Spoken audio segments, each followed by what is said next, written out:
Like I always say, if I can draw it, then I publish it. Draw the news with Spy Nation. Yo, my ninjas, listen up. I'm on YouTube checking my feed, drawing some ish to practice my skills, and bam! I'm hit with some Nintendo news. Some good news, if I may say. 10 million Switch 2 sold. I'm like, oh my effing god. What? Aw, the haters are mad as hell. All these YouTube creators, grifters, acting like Nintendo is failing to get clicks and views is hella funny to me.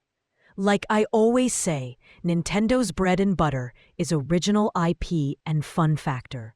Let me say that again. Nintendo's bread and butter is original IP and fun factor. Not the latest graphics or even 60 FPS. None of that crap matters to Nintendo. Nintendo's model is it fun? Yes. Is it quality? Yes. Then release it. The Switch 2 is unstoppable. Maybe Nintendo had the right idea with all those exclusives. Despite its proven popularity, everybody, even Nintendo itself, seemed to underestimate the Switch 2. The sequel handheld console hybrid is now on pace to be the company's fastest-selling device ever. Okay, you may be asking, so what if a multi-billion-dollar company makes more money? Nintendo is proving to the entire video game industry that the old ways still work, and that developers who want to succeed need to design games with the Switch 2's limited hardware in mind. However, Nintendo dropped an interesting tidbit regarding physical games versus software sales. Digital sales for the first half of its fiscal year declined by 2.8% compared to the previous year. It seems players are more interested in buying true physical games they can actually own. Data from analyst firm Circana showed that more than 75% of the sales for Cyberpunk 2077 on Switch 2 were for the version with a physical game card. Developer CD Projekt Red previously said the game had ranked as one of the top-selling third-party games since launch. Judging these sales numbers compared to the competition, it's not even a fair game.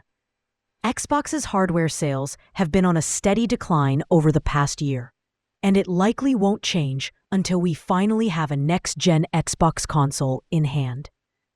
Xbox raised the price of its consoles twice this year.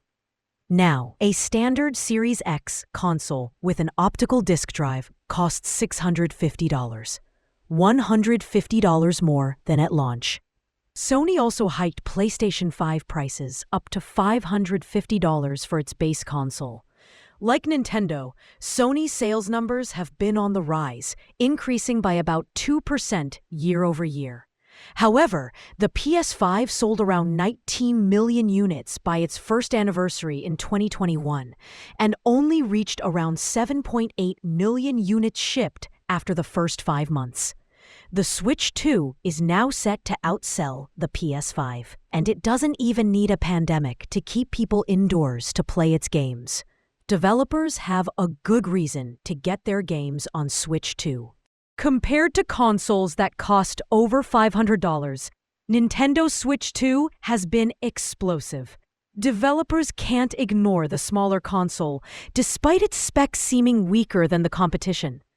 Those who worked on the ports for Cyberpunk 2077 and Star Wars Outlaws took the time to remove extraneous environmental detail and format their games to run well on Switch 2, despite the handheld's low power draw. The fact that the console has access to AI upscaling through NVIDIA's DLSS has also proved a surprising boon. This allows the games to run at a lower resolution.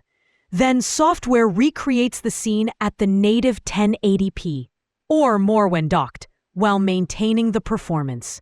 The Switch 2 is giving the current landscape of gaming a reality check.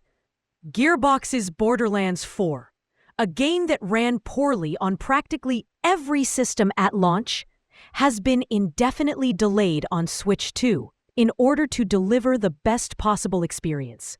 From Software also delayed Elden Ring Tarnished Edition until 2026 to allow for performance adjustments. That's notable, considering that game ran poorly on handheld PCs like the Steam Deck until multiple updates made it more playable. Players don't necessarily want the best graphics possible. They just want to play their games at a stable frame rate. If that means redesigning a game to fit the power-sipping system, then so be it. While Xbox and PlayStation are moving toward an open landscape where exclusive titles are nothing but a memory, Nintendo is undercutting everybody with a cheaper console and games you can't get anywhere else.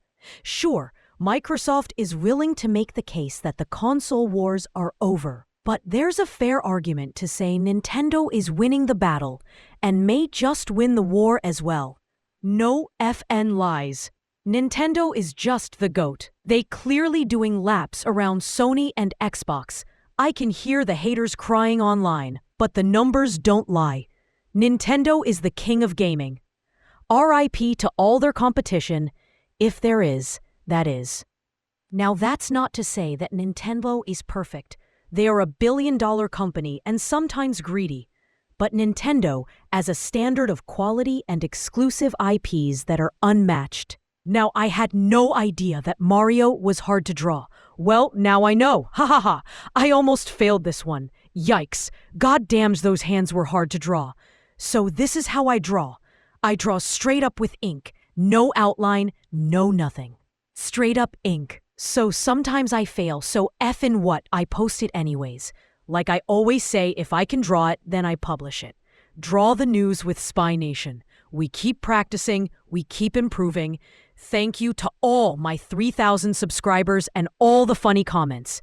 Y'all make me laugh. See y'all tomorrow, my ninjas. Oh yeah, give me a like on the way out. Woohoo, I'm a like. Who's making this stuff? Spy Nation. Spy Nation.